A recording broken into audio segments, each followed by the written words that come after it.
जय श्री हरि, जय श्री कृष्णा। प्रिय भक्तजनों, आप सभी का दिन शुभ और मंगलमय हो। कान्हा जी आप सभी की मनोकामनाओं को पूर्ण करें। आज की इस वीडियो में सुनेंगे मार्गशीर्ष कथा का अध्याय 12। प्रिय भक्तजनों, आज मार्गशीर्ष की द्वादशी तिथि है। द्वादशी तिथि को उत्पन्ना एकादशी के पारण की पर तुलसी माता की कथा सुनी जाती है। तो आइए सुनते हैं सबसे पहले गणेश जी महाराज की कहानी। तो प्रेम से बोलिए गणेश भगवान की जय हो। एक गांव था जिसमें एक सेठ जी अपने परिवार के साथ रहते थे। सेठ जी का गांव के पास के ही शहर में बड़ा व्यापार था। सेठ जी गणेश जी की पूजा श्रद्धा एवं विश्वास से करते थे, जिससे सेठ जी के घर में अन्न धन के भंडार सदैव ही भरे रहते थे। उनके जीवन में किसी भी प्रकार की कोई कमी नहीं थी। नित्य प्रतिदिन नियम अनुसार रोज वो नदी पर नहाने जाते और आकर गणेश जी की पूजा करते, उन्हें भोग लगाते और फिर स्वयं भोजन करते थे। यह बात सेठानी जी को अच्छी नहीं लगती थी। वो धार्मिक नहीं थी और ईश्वर में उनका विश्वास भी नहीं था। एक बार सेठानी जी ने सोचा कि यह इतना गणेश जी को मानते हैं, गणेश जी की पूजा करते हैं, इससे होता क्या है। आज तो देखती हूँ वो कैसे गणेश जी की पूजा करते हैं। अगले दिन जब सेठ जी नदी पर नहाने जाते हैं तो सेठानी जी गणेश जी की मूर्ति को उठाकर कपड़े से ढककर बगीचे में जमीन में दबा देती हैं। जब सेठ जी नदी पर से नहाकर घर आते हैं और देखते हैं कि गणेश जी की मूर्ति तो मंदिर में नहीं है, तो वो सेठानी से पूछते हैं गणेश जी की मूर्ति मंदिर में नहीं है, कहाँ गई। तो सेठानी जी बोलती हैं मुझे नहीं मालूम, मूर्ति को घर में बहुत ढूंढते हैं। उस दिन क्योंकि वो गणेश जी को भोग नहीं लगा पाए, इसके लिए सेठ जी ने अन्न जल तक का भी त्याग कर दिया और गणेश जी से प्रार्थना करने लगे कि हे प्रभु, लगता है आप मुझसे रुष्ट हो गए हो और कहीं चले गए हो। आप अपनी कृपा दृष्टि मुझ पर बरसाई, ये प्रभु मुझे दर्शन दीजिए। सेठ जी ने मन ही मन सोचा कि अब से जब तक आप मुझे नहीं मिल जाते, मुझे दर्शन नहीं देते, तब तक मैं अन्न जल का त्याग करता हूँ। उस दिन पूरा दिन निकल गया। रात्रि में सेठ जी की भक्ति से प्रसन्न होकर गणेश जी भगवान ने स्वप्न में गणेश जी भगवान एक छोटे से चूहे के साथ खेल रहे होते हैं और चूहे को खाने को लड्डू देते हैं। चूहा लड्डू लेकर बगीचे में जाता है और जमीन को खोदता है और लड्डू वहीं डाल देता है। अचानक सेठ जी की नींद खुल जाती है। सेठ जी बगीचे में जाते हैं और वहीं खोदते हैं जहाँ उन्होंने सपने में देखा था, और वहीं से उनको थोड़ी सी जमीन खोदने पर कपड़े में लिपटे हुए गणेश जी की मूर्ति मिलती है। सेठ जी गणेश जी की मूर्ति की पूजा करके उनको यथास्थान स्थापित करते हैं और सेठानी से पूछने पर सारा वृत्तांत उन्हें सच सच बताते हैं।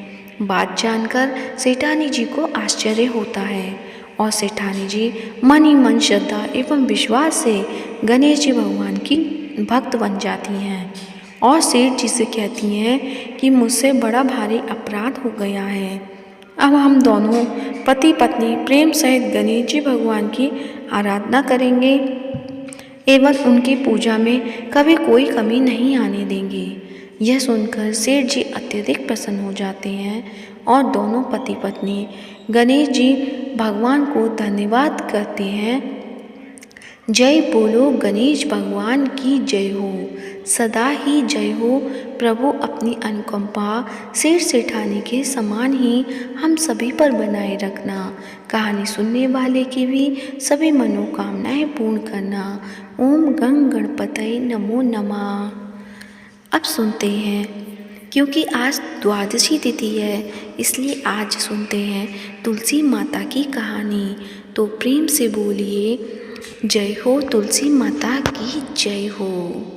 एक बुढ़िया माई तुलसी जी को सींचती और कहती कि हे तुलसी माता, सत की दाता, मैं तेरा बिरला सींचती हूँ, मुझे बहू दे, पीतांबर की धोती दे, मीठा मीठा घास दे, बैकुंठा में बास दे, चटक की चाल दे, पटक की मौत दे, चंदन का काट दे, रानी सा साज दे, दाल भात का भोजन दे, ग्यारस की मौत दे, कृष्ण जी का कंधा दे। तब तुलसी माता यह सुनकर सूखने लगी तो भगवान ने पूछा कि हे तुलसी, कि तुम क्यों सूख रही हो। तुलसी माता ने कहा कि एक बुढ़िया रोज आती है और यही बात कह जाती है, मैं सब बात तो पूरा कर दूंगी, लेकिन कृष्ण का कंधा कहाँ से लाऊंगी। तब भगवान बोले, जब वो मरेगी तो मैं अपने आप कंधा दे आऊँगा, तो बुढ़िया माई से कह देना। जब बुढ़िया माई मर गई, सब लोग आ गए। जब माई को ले जाने लगे तो वह किसी से न उठी। तब भगवान एक 12 बरस के बालक का रूप धारण करके आए। बालक ने कहा, मैं कान में एक बात कहूँगा तो बुढ़िया माई उठ जाएगी। बालक ने कान में कहा, बुढ़िया माई, मन की निकाल ले, पीतांबर की धोती ले, मीठा मीठा घास ले, बैकुंठा में बास ले, चटक की चाल ले, पटक की मौत ले, कृष्ण जी का कंधा ले। यह सुनकर बुढ़िया माई हल्की हो गई।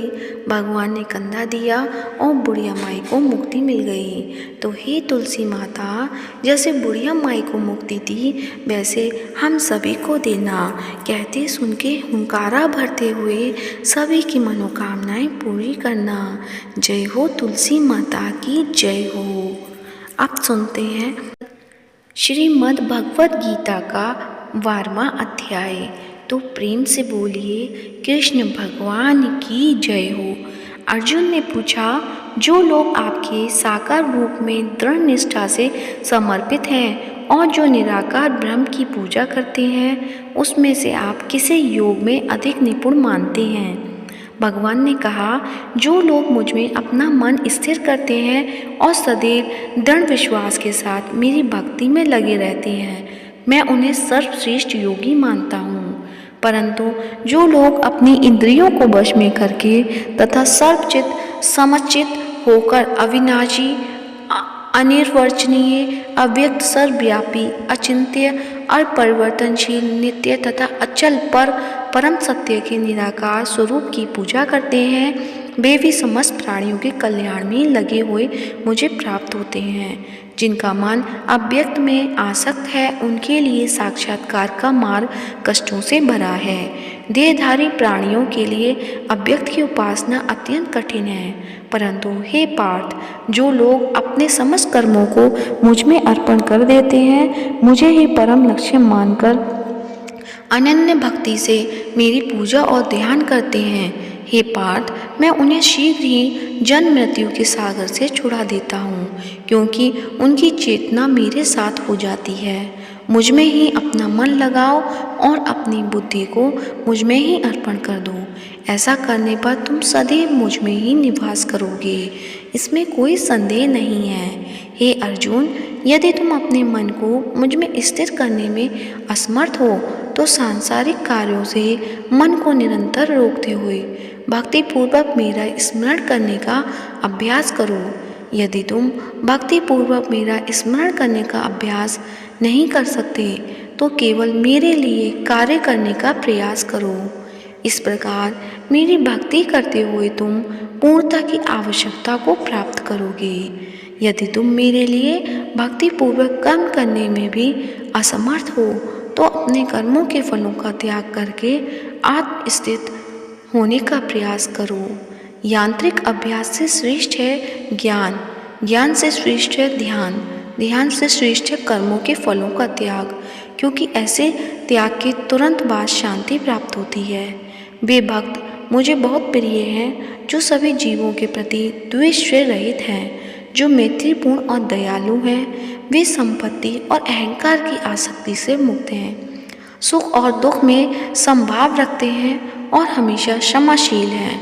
वे हमेशा संतुष्ट रहते हैं, भक्ति में मेरे साथ एकाकार रहते हैं, आत्मसंयमी, दृढ़ निश्चयी और मन और बुद्धि से मेरे प्रति समर्पण हैं।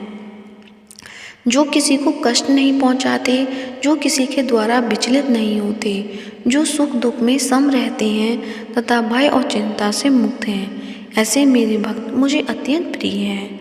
जो सांसारिक लाभ की ओर से उदासीन हैं, भ्राम तथा आंतरिक रूप से शुद्ध हैं, कुशल हैं, चिंता से मुक्त हैं, अविचल हैं तथा सभी कार्यों में स्वार्थ से मुक्त हैं, ऐसे मेरे भक्त मुझे अत्यंत प्रिय हैं। जो ना तो सांसारिक सुखों में प्रसन्न होते हैं, ना ही सांसारिक दुखों में निराश होते हैं, और ना तो किसी हानि पर शोक करते हैं, ना ही किसी लाभ की लालसा करते हैं। जो अच्छे और बुरे दोनों कर्मों का त्याग कर देते हैं, ऐसे भक्तियुक्त पुरुष मुझे बहुत प्रिय हैं। जो मित्र और शत्रु में समान भाव रखते हैं, मान अपमान, शीत उष्ण, हर्ष शोक में समभाव रखते हैं, जो सब प्रतिकूल संगति से रहित हैं, जो स्तुति और निंदा को समान रूप से ग्रहण करते हैं, जो मौन चिंतन में लीन रहते हैं, जो कुछ भी प्राप्त हो उससे संतुष्ट रहते हैं, निवास स्थान में आसक्ति नहीं रखते, जिनकी बुद्धि मुझ में स्थिर रहती है और जो मुझ में भक्ति से पूर्ण है, ऐसे पुरुष मुझे अत्यंत प्रिय हैं। जो लोग यहाँ कहे गए इस ज्ञान अमृत का आदर करते हैं, मुझ पर विश्वास रखते हैं तथा मुझ में ही परम लक्ष्य मानकर मुझ पर समर्पित रहते हैं, वे मुझे अत्यंत प्रिय हैं। श्रीमद् भागवत गीता का 12वां अध्याय यही समाप्त होता है। तो प्रेम से बोलिए कृष्ण भगवान की जय हो। अब सुनते हैं श्रीमद् भागवत गीता का 12वें अध्याय का महात्म्य। श्री महादेव जी कहते हैं, पार्वती दक्षिण दिशा में कोल्हापुर नामक का एक नगर है, जो सब प्रकार के सुखों का आधार, सिद्ध महात्माओं का निवास स्थान तथा सिद्धि प्राप्ति का क्षेत्र है। वह पराशक्ति भगवती लक्ष्मी की प्रधान पीठ है। संपूर्ण देवता उसका सेवन करते हैं। वह पुराण प्रसिद्ध तीर्थ भोग और मोक्ष प्रदान करने वाला है। वह करोड़ों तीर्थ और शिवलिंग है। रुद्रगया भी वहाँ है। वह विशाल नगर लोगों में बहुत विख्यात है। एक दिन कोई युवक पुरुष नगर में आया। वह कहीं का राजकुमार था। उसके शरीर का रंग गोरा, नेत्र सुंदर, ग्रीवा शंख के समान, कंधे मोटे, छाती चौड़ी तथा भुजाएं बड़ी बड़ी थी। नगर में प्रवेश करके सब और महलों की शोभा निहारता हुआ वह देवेश्वरी महालक्ष्मी के दर्शनार्थ उत्कंठित हो मणिकंठ तीर्थ में गया और वहाँ स्नान करके उसने पितरों का तर्पण किया। फिर महामाया महालक्ष्मी जी को प्रणाम करके भक्तिपूर्वक स्तवन करना आरंभ किया। राजकुमार बोला, जिसके हृदय में असीम दया भरी हुई है, जो समस्त कामनाओं को देती तथा अपने कटाक्ष मात्र से सारे जगत की रचना, पालन और संहार करती है, उस जगन माता महालक्ष्मी की जय हो। जिस शक्ति के सहारे उसी के आदेश के अनुसार परमेष्ठी ब्रह्मा सृष्टि रचते हैं, भगवान अच्युत जगत का पालन करते हैं तथा भगवान रुद्र अखिल विश्व का संहार करते हैं, उस सृष्टि पालन और संहार की शक्ति से संपन्न भगवती पराशक्ति का मैं भजन करता हूँ। कमले योगी जन तुम्हारे चरण कमलों का चिंतन करते करते हैं। कमलाये, तुम अपनी स्वाभाविक सत्ता से ही हमारे समस्त इंद्रिय गोचर विषयों को जानती हो। तुम ही कल्पनाओं के समूह को तथा उसका संकल्प करने वाले मन को उत्पन्न करती हो। इच्छा शक्ति, ज्ञान शक्ति और क्रिया शक्ति, ये सब तुम्हारे ही रूप हैं। तुम परम ज्ञान रूपिणी हो। तुम्हारा स्वरूप निष्काम, निर्मल, नित्य, निराकार, निरंजन, अंतर्रहित, आतंक शून्य, आलंबहीन तथा निरामय है। देवी, तुम्हारी महिमा का वर्णन करने में कौन समर्थ हो सकता है, जो षट चक्रों का भेदन करके अंतकरण के 12 स्थानों में विहार करती है। अनाहत, ध्वनि, बिंदु, नाद और कला, ये जिसके स्वरूप है, उसका माता महालक्ष्मी को मैं प्रणाम करता हूँ। माता, तुम अपने मुख रूपी पूर्ण चंद्रमा से प्रकट होने वाली अमृत राशि को बहाया करती हो। तुम ही परा पश्यंती, मध्यमा और बेखरी नामक वाणी हो। मैं तुम्हें नमस्कार करता हूँ।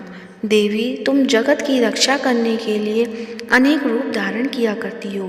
अंबिके, तुम्हारी ब्राह्मी, वैष्णवी तथा माहेश्वरी शक्ति हो। बाराही महालक्ष्मी, नारसिंगी, ऐन्द्री, कौमारी, चंडिका, जगत को पवित्र करने वाली लक्ष्मी, जगन माता सावित्री, चंद्रकला तथा रोहिणी भी तुम ही हो। परमेश्वरी, तुम भक्तों का मनोरथ पूर्ण करने के लिए कल्पकता के समान हो। मुझ पर प्रसन्न हो जाओ। उसके इस प्रकार स्तुति करने पर भगवती महालक्ष्मी अपना साक्षात स्वरूप धारण करके बोली, राजकुमार, मैं तुमसे प्रसन्न हूँ, तुम कोई उत्तम वर मांगो। राजपुत बोला, माँ, मेरे पिता राजा बृहद्रथ अश्वमेध नामक महान यज्ञ का अनुष्ठान कर रहे थे। वे देव योग से रोगग्रस्त होकर स्वर्गवासी हो गए। इसी बीच में यूप में बंधे हुए मेरे यज्ञ संबंधी घोड़े को, जो समूची पृथ्वी की परिक्रमा करके लौटा था, किसी ने रात्रि में बंधन काटकर कहीं अन्यंत्र पहुंचा दिया। उसकी खोज में मैंने कुछ लोगों को भेजा था, किंतु वे कहीं भी उसका पता न पाकर जब खाली हाथ लौट आए हैं, तब मैं ऋत्विजों से आज्ञा लेकर तुम्हारे शरण में आया हूँ। देवी, यदि तुम मुझ पर प्रसन्न हो तो मेरे यज्ञ का घोड़ा मुझे मिल जाए, जिससे यज्ञ पूर्ण हो सके, तभी मैं अपने पिताजी का ऋण उतार सकूंगा। शरणागतों पर दया करने वाली जगत जननी लक्ष्मी, जिससे मेरा यज्ञ पूर्ण हो, वह उपाय करो। भगवती लक्ष्मी ने कहा, राजकुमार, मेरे मंदिर के दरवाजे पर एक ब्राह्मण रहते हैं, जो लोगों में सिद्ध समाधि के नाम से विख्यात हैं। वे मेरी आज्ञा से तुम्हारा सब काम पूरा कर देंगे। माँ लक्ष्मी के इस प्रकार कहने पे राजकुमार उस स्थान पर आए जहाँ सिद्ध समाधि रहते थे। उनके चरणों में प्रणाम करके राजकुमार चुपचाप हाथ जोड़कर खड़े हो गए। तब ब्राह्मण ने कहा, तुम्हें माता जी ने यहाँ भेजा है। अच्छा देखो, अब मैं तुम्हारा सारा अविष्ट कार्य सिद्ध करता हूँ। यूँ कहकर मंत्रवेत्ता ब्राह्मण ने सब देवताओं को वहीं खींचा। राजकुमार ने देखा, उस समय सब देवता हाथ जोड़कर थरथर कांपते हुए वहाँ उपस्थित हो गए। तब उन श्रेष्ठ ब्राह्मण ने समस्त देवताओं से कहा, देवगण, इस राजकुमार का अश्व जो यज्ञ के लिए निषिद्ध हो चुका था, रात में देवराज इंद्र ने चुराकर अन्यंत्र पहुंचा दिया है, उसे शीघ्र ले आओ। तब देवताओं ने मुनि के कहने से यज्ञ का घोड़ा लाकर दे दिया। इसके बाद उन्होंने उन्हें जाने की आज्ञा दी। देवताओं को आकर्षण देखकर तथा खोए हुए अश्व को पाकर राजकुमार ने मुनि के चरणों में प्रणाम करके कहा, महर्षि, आपका यह सामर्थ्य आश्चर्यजनक है। आप ही ऐसा कार्य कर सकते हैं, दूसरा कोई नहीं। ब्राह्मण, मेरी प्रार्थना सुनिए। मेरे पिता राजा बृहद्रथ अश्वमेध यज्ञ का अनुष्ठान आरंभ करके देव योग से मृत्यु को प्राप्त हो गए हैं। अभी तक उनका शरीर तपाए हुए तेल में सुखाकर मैं रख छोड़ा है।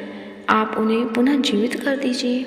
यह सुनकर महामुनि ब्राह्मण ने किंचित मुस्कुराकर कहा, चलो, वहाँ यज्ञ मंडप में तुम्हारे पिता मौजूद हैं, चले। तब सिद्ध समाधि ने राजकुमार के साथ वहाँ जाकर जल अभिमंत्रित किया और उसे शव के मस्तक पर रखा। उसके रखते ही राजा सचेत होकर उठ बैठे। फिर उन्होंने ब्राह्मण को देखकर पूछा, धर्म स्वरूप आप कौन हैं? तब राजकुमार ने महाराज से पहले का सारा हाल कह सुनाया। राजा ने अपने को पुनः जीवन दान देने वाले ब्राह्मण को नमस्कार करके पूछा, ब्राह्मण, किस पुण्य से आपको यह अलौकिक शक्ति प्राप्त हुई है? उनके यूँ कहने पर ब्राह्मण ने मधुर वाणी में कहा, राजन, मैं प्रतिदिन आलस से रहित होकर गीता के 12वें अध्याय का जप करता हूँ। उसी से मुझे यह शक्ति मिली है, जिससे तुम्हें जीवन प्राप्त हुआ है। यह सुनकर ब्राह्मणों सहित राजा ने उन महर्षि से उनसे गीता के 12वें अध्याय का अध्ययन किया। उसके माध्यम से उन सबकी सादगी हो गई और दूसरे जीव भी उनके पाठ से परम मोक्ष को प्राप्त हो चुके थे। तो प्रेम से बोलिए, कृष्ण भगवान की जय, शंकर भगवान की जय हो, माता पार्वती की जय हो। अब सुनते हैं लप्सी और तपसी की कहानी। तो प्रेम से बोलिए, लप्सी और तपसी की जय हो। लप्सी और तपसी की कथा इस प्रकार है। एक समय की बात है, लप्सी तपसी नाम के दो भाई थे। जिसमें तपसी हमेशा भगवान की तपस्या में लीन रहता था। तो वहीं उसका भाई लपसी प्रत्येक सवा सेर की लापसी बनाकर भगवान को भोग लगाकर फिर भोजन करता था। एक दिन किसी कारण दोनों भाई में लड़ाई हो गई। तपसी का कहना था कि मैं बड़ा हूँ और लपसी बोला मैं बड़ा हूँ। दोनों लड़ ही रहे थे, इतने में वहाँ नारद जी आ गए। नारद जी ने कहा कि आप दोनों क्यों लड़ रहे हो। तब उन दोनों ने अपनी लड़ाई की वजह बताई। दोनों ने नारद जी से पूछा कि आप ही बताइए, हम दोनों में कौन बड़ा है। नारद जी ने कहा, अभी तो मैं जल्दी में हूँ, लेकिन इस बारे में आपको ज़रूर बताऊँगा। इतना कहकर नारद जी चले गए। दूसरे दिन जब नारद जी आए तो उन्होंने एक एक कीमती अंगूठी उन दोनों के आगे रख दी। तपसी ने तुरंत ही अंगूठी अपने घुटने के नीचे छिपा ली और सोचने लगा कि मुझे खूब धन मिलेगा, जिससे मैं यज्ञ करूँगा और अपने आप ही बड़ा हो जाऊँगा। लपसी ने जब अंगूठी देखी तो वो सोचने लगा कि इसे अगर मैं अपने पास रखूँगा तो कोई भी आकर मेरी गर्दन काट देगा। ऐसा सोचकर लपसी ने वो अंगूठी फेंक दी। फिर नारद जी ने तपसी से पूछा कि तेरे घुटने के नीचे क्या है। तपसी ने अपना घुटना उठाया तो वह अंगूठी निकली। तब नारद ने कहा कि इतना भजन भाव करने के बाद भी तेरे मन में लालच है, इसलिए तेरे से तो लपसी ही बड़ा है और अब तुम्हें तुम्हारी तपस्या का फल भी नहीं मिलेगा। तपसी शर्मिंदा होकर माफ़ी मांगने लगा। तब तपसी बोला, नारद देव जी, मेरी ये आदत कैसे छूटेगी और मेरा पाप कैसे उतरेगा, इसके लिए कोई उपाय बताए। तब नारद जी ने कहा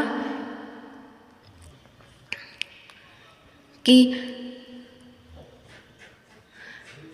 अगर यदि कोई गाय और कुत्ते की रोटी नहीं बनाएगा तो फल तुझे मिलेगा।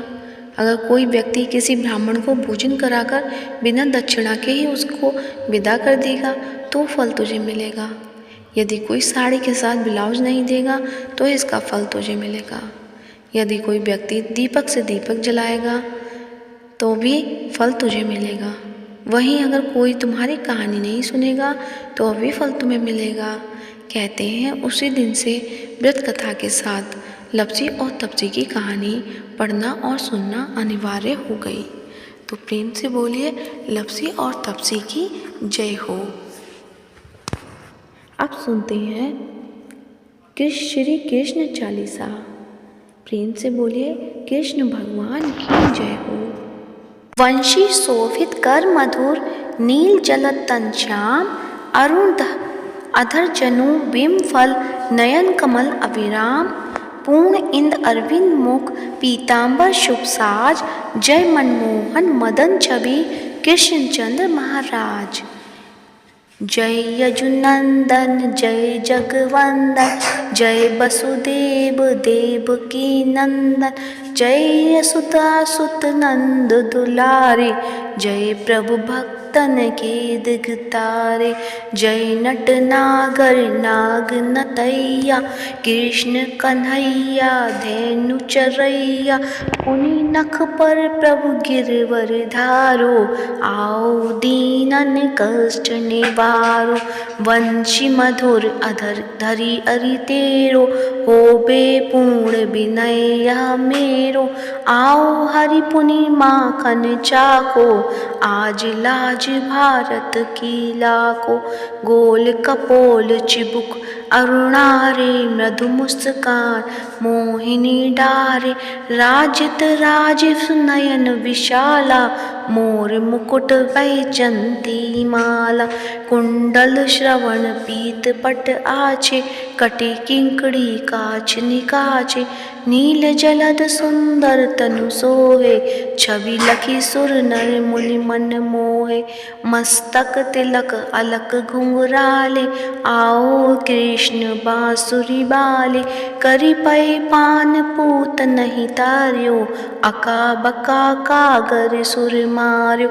मधुवन जलद अगिन जब ज्वाला भय शीतल लखती नंद लाला। सुरपति जब ब्रज चढ़ियो रिसाई मूसरधार बारी बरसाए, लगत लगत ब्रज चहन बसायो। गोवर्धन नखधारी बचायो, लखी यशोदा मन भ्रम अधिकाई, मुख मह 14 भुवन दिखाई। दुष्ट कंस अति उधम मचायो, कोटि कमल जब फूल मंगायो। नाथी काल यही तब तुम नीने, चरण चिन्ह दे निर्भय कीने। करि गोपिन संग रास बिलासा, सबकी पूर्ण करि अभिलाषा। केतिक महा असुर सहायो, कंसहि केस पकड़ी दे मार्यो। मात पिता की बंद छुड़ाई, उग्रसेन कह राज दिलाई। मही से मृतक छहो सुत लायो, मातु देव की शोक मिटायो। भौमासुर मुर दैत्य संहारी, लाए 10 सहस कुमारी। दे भीमहि तृण चीर सहारा, जया सिंधु राक्षस कह मारा। असुर बकासुर आदिक मार्यो, भक्तन के तव कष्ट निवारो। दीन सुदामा के दुख टार्यो, तंदुल 3 मुख डार्यो। प्रेम के साग विदुर घर मांगे, दुर्योधन के मेवा त्यागे। लखी प्रेम की महिमा बारी, ऐसे श्याम दीन हितकारी। भारत के पारत रख हाके, लिए चक्र कर नहीं बल थाके। निज गीता के ज्ञान सुनाए, भक्तन हृदय सुधा बरसाए। मीरा थी ऐसी मत वाली, विष पी गई बजा के ताली। राना भेजा सांप पिटारी, शालिग्राम बने बनवारी। निज माया तुम विधि ही दिखायो, उरते संशय सकल मिटायो। तव सतनंदन करी तत्काला, जीवन मुक्त भयो शिशुपाला।